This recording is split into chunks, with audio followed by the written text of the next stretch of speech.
Hey guys, Curd Hos here, the Tongkat Ali guy, the Tongkat Guy. And today I'm going to talk about a couple cool questions I received over the weekend. They were actually almost identical. Let me just call it up here for a second, make sure I've got the right one. And so typically on Tongkat, puretongkatali.com, and the questions that I get from the clients, it's usually guys over 50, over 60, but some in the 40s, but predominantly 50s and 60s.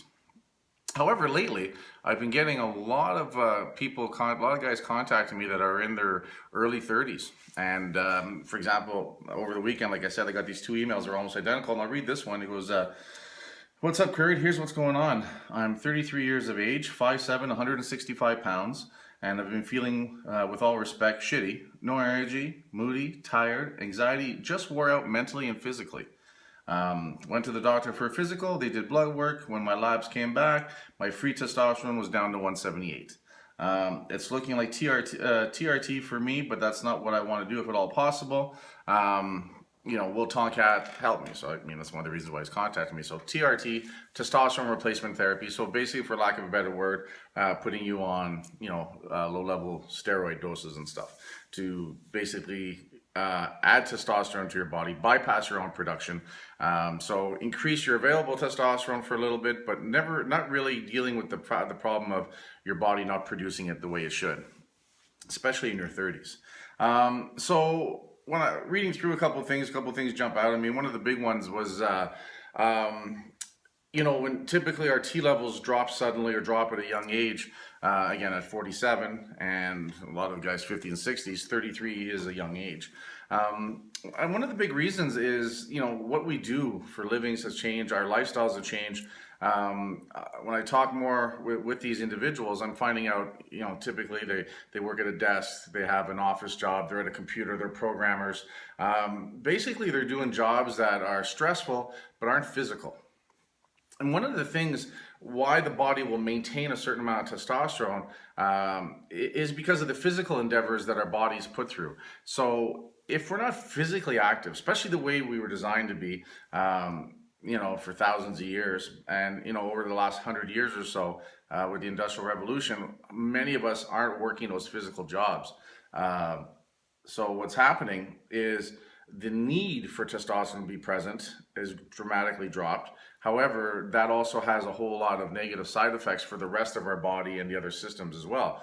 So, when we were out there physically working, building things, digging ditches, manufacturing, laboring, the body required a certain amount of testosterone to get us through that. So it called on the body to keep those levels up as much as possible. So basically, our bodies adapted to the stressful and physical stressful environment around us by making sure that we had enough of the hormones we needed to get through, to survive. So what's happened is, for a lot of these guys that no longer have those physical needs, the body doesn't need to produce as much testosterone. So if it's not used, if you don't use it, you lose it. It's one of those basic principles overall. So one of the first things that I recommend for these individuals is start working out. Get that physical stress in there so that the body has a need to manufacture testosterone. So something very basic, very simple that I recommend to a lot of my clients, and it's a 3-time-a-week program where you squat on Mondays, 5 sets of 5 reps. Wednesdays you bench 5 sets of 5 by 5 reps, and you deadlift on Fridays. You can do those in any order that you want, but basically we need something to follow. So that will create the physical stress on the body that the body is going to have to adapt to by building more muscle tissue, increasing your strength, and maintaining higher levels of testosterone to perform these activities, right? So the body's going to need to make sure testosterone is present. So it's going to call on it. It's going to say, hey guys, we need more testosterone, so let's get going. So that's one of the things overall. The other thing too is, pursuing our innate instinctive need to reproduce. So in fancier terms, pursue the object of our sexual desire. Our body is instinctively programmed for reproduction. So when it senses the object of our sexual desire, it will go into a mode where it will increase testosterone to deal with it, to go and take advantage of it and stuff. So that's very important too. So if you're a shut-in, you're sitting in your cubicle or you're in a basement somewhere, and that's where you spend the majority of your time, you're not physically active and you're not around, the objects that make you horny. Again, another reason why your body's not going to keep testosterone levels high. There'll be a spike in testosterone when something that pleases you is in front of you. So very, very important to pursue that, and that's part of that life balance as well. The other thing too that I talk about is a term I like to use called feeding your testosterone. Really important when we look at our nutritional intake. It's not about having abs or not. I mean, if that's what you want to do, then it's a little more in depth. But a couple things we need to do is we need to lower the amount of carbs and sugars in our diet, because when we have too many simple sugars and stuff like that, it affects our testosterone production. The wrong hormone spike happens to insulin, and the body turns around and just doesn't manufacture testosterone as efficiently. Secondly, when the body does want to manufacture testosterone, it needs fat and protein to actually build the hormone, to actually manufacture it. So if our diet doesn't have enough protein and doesn't have enough good quality fat, it doesn't matter how much signaling the body's doing to increase testosterone production. If it doesn't have that raw material to build it, makes a big difference. It just can't, right? So increase your protein, increase your good fats, lower your carbohydrates. I break it down a little bit more in the email that accompany this video. The other thing we need to do is protect your testosterone. So protecting your testosterone, this is where we'll get back to something where this gentleman talked about a lot of anxiety, wore out mentally and physically. Stress, mental stress, it throws the whole body into havoc. Cortisol levels rise too high. When your cortisol levels are high, that hormone's being manufactured to deal with the stress. You can't manufacture testosterone, so one or the other.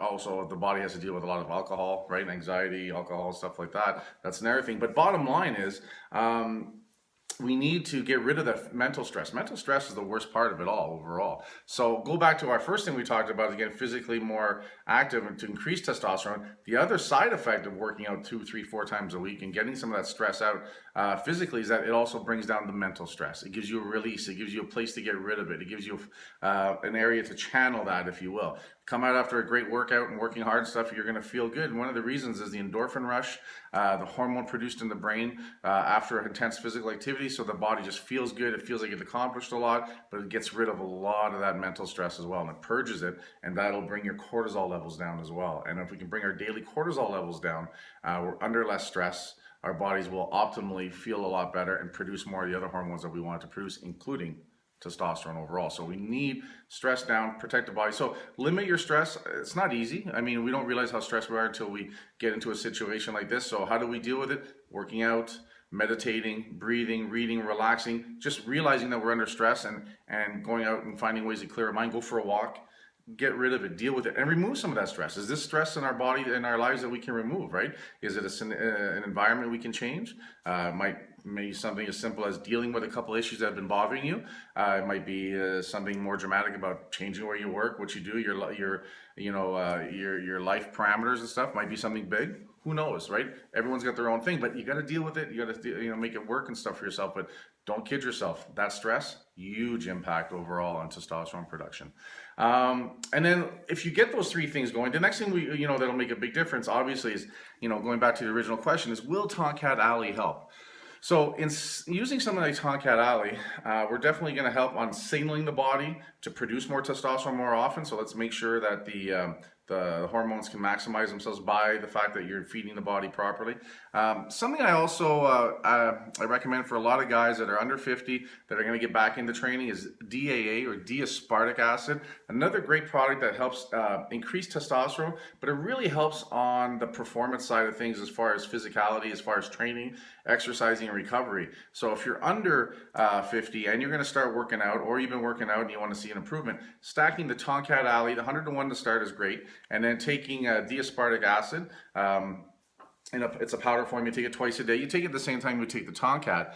It's just going to give you another reason to be in a positive and anabolic environment where the body's going to maximize testosterone. It's really going to help you with increasing your strength in the gym as well, which is going to be good because you're going to recover faster. You're going to be able to work harder, and all that has that cascading effect of improving, releasing stress, feeling better, feeling stronger mentally too, right? You feel stronger, more capable. That goes a long way. And again, calling on the body to manufacture more testosterone. So nice positive loop of things going on overall. So those are the 4 points I wanted to cover. It was a great email. Like I said, earlier, I wrote an email response with it or to you guys as well. So you got a little more details to do it. So again, just wanted to bring that up. I'm seeing a lot more of the guys in their 30s coming in to see us. And listen, if we can solve some of these situations now, and make some lifestyle changes and get ahead of it, we're going to avoid a lot of bigger issues later on when we are 50, 60, and 70. Because guys in their 60s and 70s, some of the issues are some of the very same issues, but it's a lot harder to start some of those changes and when you're older and set in your ways than if we can catch it now in our 30s and into our 40s, so it becomes more of a positive lifestyle. So then when we get into our 50s, 60s, 70s, and 80s, those aren't the issues that we're dealing with and stuff, so we're further ahead. Anyway, Curd Hos, the Tongkat Guy, appreciate the emails. If you have any more, be sure to send them out to me, and I'll talk to you guys later.